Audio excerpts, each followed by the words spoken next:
എൻ്റെ നാട്ടിൽ ഞങ്ങളുടെ അയ്യപ്പൻ്റെ ദേശവിളക്കായിരുന്നു. അപ്പം അങ്ങോട്ട് പോകാനായിട്ട് ഡ്രസ്സൊക്കെ തേക്കായിരുന്നു. കുഞ്ഞു മുണ്ടെടുക്കണം എന്ന് പറഞ്ഞ് വാശി പിടിച്ച് എൻ്റെ പിന്നാലെ എടുക്കുക. അപ്പം ഞാൻ ഇപ്പം മുണ്ടെടുക്കണ്ട, വീട്ടിൽ പോയിട്ട് മുണ്ടെടുക്കാമെന്ന് പറഞ്ഞിട്ട് അവൻ തീരെ കേൾക്കാണ്ട് വാശി പിടിച്ചുകൊണ്ടിരിക്കുകയായിരുന്നു. പിന്നെ താണിക്കുടത്തൊക്കെ കയറണമായിരുന്നു. താണിക്കുടത്ത് കടയിൽ കയറണമായിരുന്നു ചെരുപ്പ് എടുക്കാൻ. ചെരുപ്പ് പൊട്ടി സൈസ് ഉണ്ടായിരുന്നില്ല, കാരണം എൻ്റെ കാല് വലിയ കാലം. പിന്നെ അപ്പുറത്ത് വിമ്പീസിൽ നിന്ന് കയറി ചായയും വെജ് റോളും പരിപ്പോടെയാണ് ഒന്നിന് കഴിച്ചിട്ടുണ്ടായിരുന്നു. കുഞ്ഞു ജ്യൂസ് എന്താണ് കുടിച്ചിട്ടുണ്ടായിരുന്നത്. അപ്പോൾ അപ്പുറത്ത് ഇരുന്ന് ജ്യൂസ് ജ്യൂസും കപ്പലണ്ടി മിഠായി വാങ്ങിയിട്ടുണ്ടായിരുന്നു അവന്.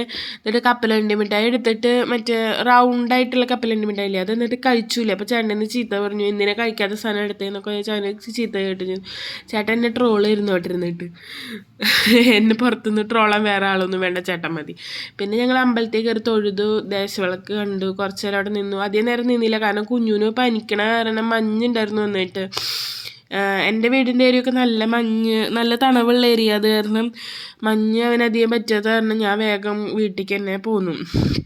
കുറച്ച് നേരം നിന്ന് തൊഴുത് അമ്പലത്തിലൊക്കെ കയറി തൊഴുതിട്ട് അങ്ങനെ വീട്ടിൽ പോന്നു. പിന്നെ അനിയത്തിമാരുടെ കൂടെ അവൻ കളിയാണ്. താഴത്തെ അനിയത്തിമാരൊക്കെ കയറി വന്നിട്ടുണ്ടായിരുന്നു. അപ്പോൾ അവരെ കൂടെ ഇരുന്ന്